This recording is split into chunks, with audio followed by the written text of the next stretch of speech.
12ஆம் வகுப்பு கணக்கு பதிவியல் அலகு 6 கூட்டாளி விலகல் மற்றும் கூட்டாளி இறப்பு ஒரு மதிப்பெண் வினா விடைகள். 1.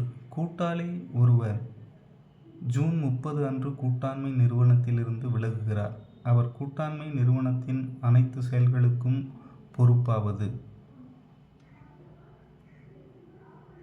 கூட்டாளி விலகும் நாள் வரைக்கும்.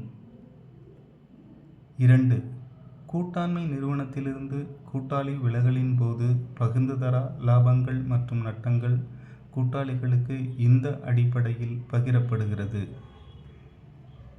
பழைய லாப பகிர்வு விகிதம். 3. கூட்டாளி விலகலின் போது பொதுக்காப்பு மாற்றப்படுவது. அனைத்து கூட்டாளிகளின் முதல் கணக்கிற்கு. 4. மறுமதிப்பீட்டின் போது பொறுப்புகளின் அதிகரிப்பு தருவது. நட்டம். 5. ஒரு கூட்டாளி விலகலின் போது ஆதாய விகிதத்தின் நிர்ணயம் எதற்கு தேவைப்படுகிறது? நற்பெயரை சரிகட்டுவதற்கு. 6.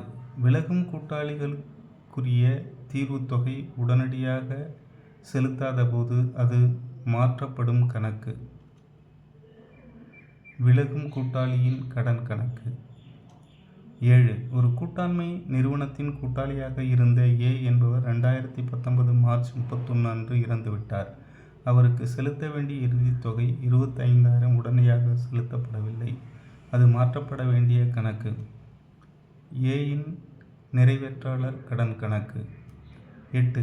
ஏ, பி மற்றும் சி என்ற கூட்டாளிகள் 2:2:1 என்ற விகிதத்தில் லாப நட்டத்தை பகிர்ந்து வந்தனர். பியின் விலகலின் போது நிறுவனத்தின் நற்பெயர் ரூபாய் 30,000 என மதிப்பிடப்பட்டது. கூட்டாளி பிக்கு ஈடு செய்வதற்கு ஏ மற்றும் சியின் பங்களிப்பை கண்டறியவும். 8,000 மற்றும் 4,000. 9. ஏ, பி மற்றும் சி என்ற கூட்டாளிகள் 4:2:3 என்ற விகிதத்தில் லாப நட்டத்தை பகிர்ந்து வந்தனர். தற்போது சி விலகுகிறார். ஏ மற்றும் பியின் புதிய லாப பகிர்வு விகிதம் 2:1.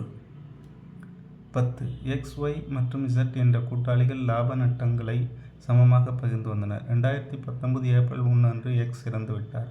2018 லாபம் 36,000 என்ற அடிப்படையில் 2019ஆம் ஆண்டுக்குரிய லாபத்தில் எக்ஸின் பங்கினை கண்டறியவும். ரூபாய் 3,000.